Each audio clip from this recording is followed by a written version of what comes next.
राम राम बे सारे ने। आज देखो वे प्रिंट का थान है, बिल्कुल बारीक प्रिंट है, बिल्कुल ध्यान से देखियो।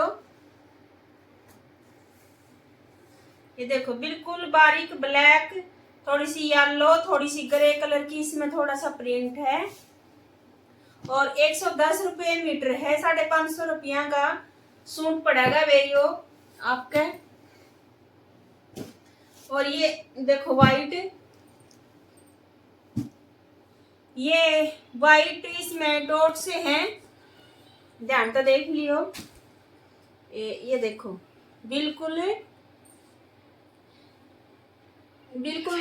प्योर का कपड़ा है, प्योर कॉटन का। इसकी कमीज भी बनवा सको हो या बच्चों के कुर्ते भी। और ये है 110 रुपये मीटर। ये भी ध्यान नाल सुनियो, मैं तेनू पिछे लावा, मेरी ऐसी सोच नहीं तू मैनू लावे।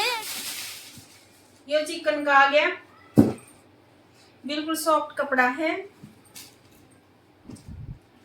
ये चिकन का काम है इसमें, बिल्कुल बारीक है।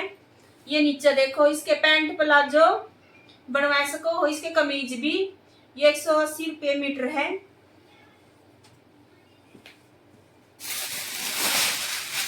ये फिर व्हाइट आ गया, इसमें भी डॉट से हैं, दिखाऊंगी बिल्कुल पास है। ये देखो इसमें डॉट है, लाइन सी है, बहुत ही सुंदर कपड़ा है। यो 150 रुपये मीटर है ये। और जिस बेबी ने भी लेना हो मेरे व्हाट्सएप पर फोटो